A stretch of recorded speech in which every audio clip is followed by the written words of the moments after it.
સુરત શહેરમાં કુખ્યાત સીવા ટકલા ગેંગની ધરપકડને લઈને પોલીસે મોટી કામગીરી કરી છે। આ ગેંગના મુખ્ય સીવા ટકલા સહિતના આરોપીઓ વિરુદ્ધ હત્યા, લૂંટ, આર્મ્સ એક્ટ અને પ્રોહિબિશન સહિત 17 થી વધુ ગંભીર ગુનાઓ પણ નોંધાયેલા છે। પોલીસે આરોપીઓ વિરુદ્ધ Gujarat control of organised crime act હેઠળ કાર્યવાહી કરી છે।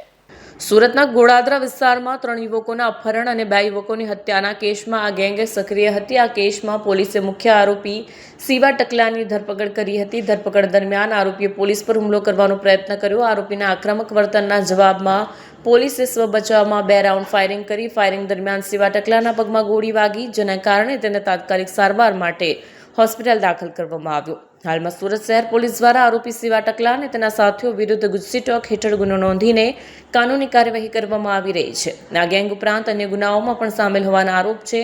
પોલીસના અધિકારીઓએ જણાવ્યું હતું કે આ ગેંગની ધરપકડથી શહેરમાં ગુનાઓ પર અંકુશ રાખવામાં મદદ મળશે અને લોકોની સુરક્ષા સુનિશ્ચિત થશે। આ કેસમાં આગળ તપાસ ચાલુ છે। વડોદરા પોલીસ સ્ટેશન વિસ્તારમાં એક મર્ડર દાખલ થયેલું હતું અને કિડનેપિંગ પણ હતું। કિડનેપિંગ કરીને જ્યારે એ લોકો આરોપી જે ભોગ બનનાર છે લઈ ગયા, ત્યાં પણ એનું મહારાષ્ટ્રમાં એનું મૃત્યુ થયેલ હતું।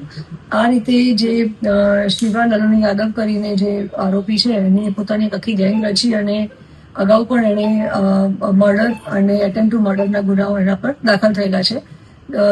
એ પાસામાં દિવાળી પર જ છૂટીને આવેલો હતો અને ફરી પાછું એણે થોડા સમય અગાઉ વડોદરામાં આ જ પ્રકારે મર્ડર કરેલ છે અને એની પોતાની ગુનાહિત પ્રવૃત્તિ એણે આચરેલ છે। એ સંદર્ભમાં જ વડોદરા પોલીસ સ્ટેશનમાં મર્ડરનો પણ ગુનો દાખલ થયો છે। એને જ્યારે અટક કરી અને જ્યારે હ્યુમન સોર્સિસથી અને જે અમારી પાસે ટેકનિકલ સર્વેલન્સ અમારું ચાલુ હતું, એમાં ખ્યાલ આવ્યો કે એ દિલ્હીથી ટ્રેનમાં બેસી અને અમદાવાદ આવી રહ્યો છે એની ગર્લફ્રેન્ડને મળવા માટે।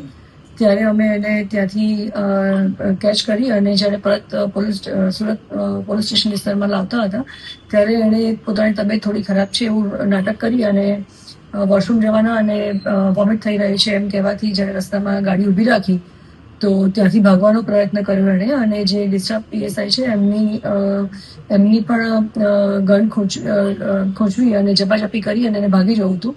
એ વખતે ડિફેન્સમાં પોલીસે એના પર વળતો ફાયરિંગ કરેલ છે અને એને પગમાં ગોળી વાગેલી છે। અત્યારે અમે એને એરેસ્ટ કર્યો છે અને ગુજસી ટોકની પણ મંજૂરી આવી ગયેલી હોવાથી ગુજસી ટોકમાં પણ અમે એને અટક કરેલ છે।